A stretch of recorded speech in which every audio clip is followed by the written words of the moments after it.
Bon, la première étape pour vider l'huile, on vient complètement dévisser la partie supérieure.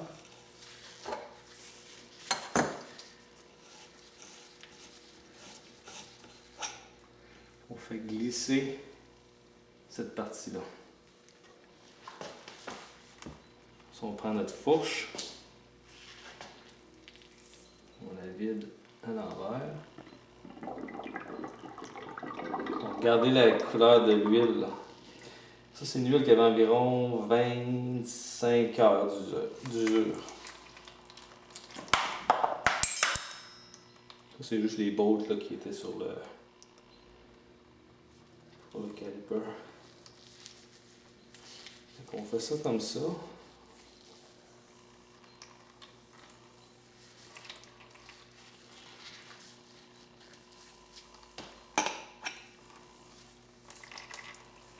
On peut pomper tranquillement. On va faire ça jusqu'à temps que ça soit tout vidé. Bon, ça fait plusieurs fois qu'on pompe, il reste presque plus d'huile. Ce qu'on fait à ce moment-là, on va prendre, on va revirer à l'endroit pour venir réattacher temporairement le dessus.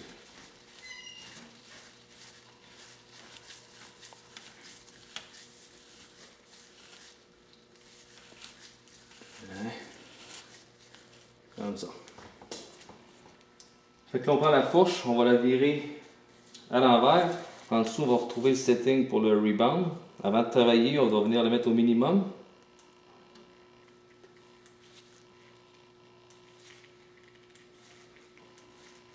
Mis dans un étau, juste une couverture pour pas abîmer.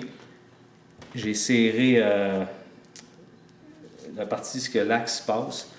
Pas trop fort pour, comme je dis, pour pas rien abîmer.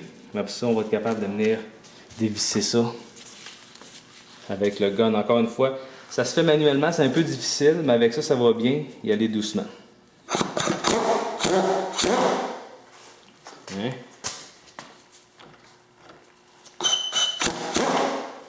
Ça, c'est dévissé. Avec la prochaine manœuvre, c'est de faire sortir ça, puis venir bloquer la tige, comme je vais vous montrer plus tard, en poussant manuellement sur la fourche. On va voir que ça va sortir. Il y a quand même pas mal de pression, fait que des fois avec deux personnes ça va mieux. Quelqu'un aide à pousser, puis l'autre personne va venir insérer la tige comme ça, on voit. Je vais le faire maintenant.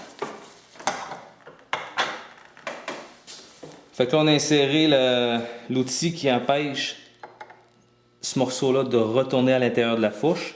Dans le temps qu'il est immobilisé, on prend une clé ici pour barrer. Puis après ça, on vient juste dévisser le système. C'est la valve du bas que ça s'appelle. Comme ça.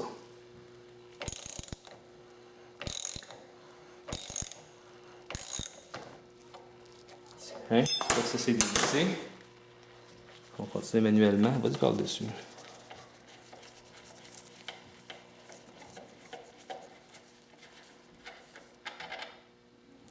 Comme ça. J'ai un établi qui est extrêmement propre, j'ai tout nettoyé tout à l'heure. On dispose chaque pièce doucement. Puis il y a une push rod qui est en dedans qu'on va venir enlever comme ça. Toujours doucement. Elle n'a pas de sens celle-là. Là. C'est pas important de regarder quel bord qu'elle vient. Comme ça. Fait qu'on va pouvoir pousser, enlever l'outil, puis on va refaire rentrer la fourche dedans. Je vais avoir besoin de mon helper, fait que là on va mettre ça sur pause. Fait qu'on vient de le dévisser au complet. On va juste laisser tomber la partie, ben en fait pas tomber, mais on va descendre tranquillement la partie du bas comme ça. Ça nous donne un accès à cette partie-là qu'on peut maintenant venir enlever. On va mettre ici. Comme ça. Puis là, tranquillement, il va rester un petit peu d'huile, mais on va avoir aussi accès à un washer ici qu'on a. Puis le spring. Encore une fois, je vais y aller doucement pour pas graffiner.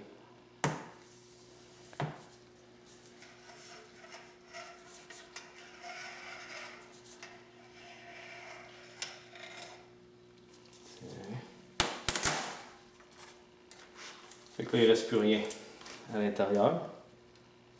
Il va nous rester à bien nettoyer. Puis la prochaine étape, ça va être de séparer les deux parties ici.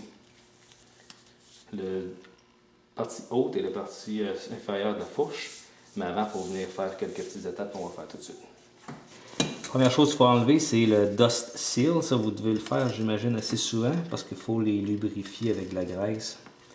On va juste mettre un tournevis un petit peu comme ça. Après ça, il s'agit de prendre ça. Fait qu'une fois que le dust seal est enlevé, on va voir à l'intérieur, il y a un retaining clip. Je sais pas si on peut le voir aussi.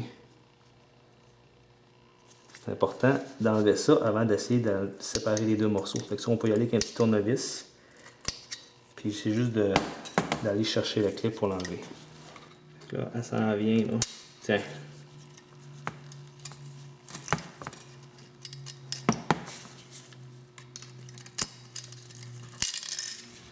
Ça, on peut la disposer. Ça, on voit ici le seal. C'est ça qui faisait défaut, qui coulait, là. Fait que là, c'est assez simple comme procédure.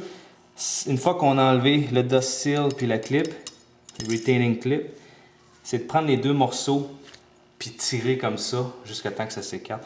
C'est un petit peu stressant, on a l'impression qu'on va casser quelque chose, mais on va rien casser. On y va. Tiens. Fait qu'on a ici une coupe de composantes. Ça, c'est le seal qui coulait. On a des washers ici, puis des... excusez-moi, j'ai oublié le nom. Des bouchées. Fait qu'on va tout enlever ça. On va nettoyer les fourches, toutes les composantes, parce qu'on va pouvoir commencer à réassembler puis mettre notre huile. C'est tout ce qu'il y a, il n'y a plus rien d'autre. Fait qu'il s'agit de venir enlever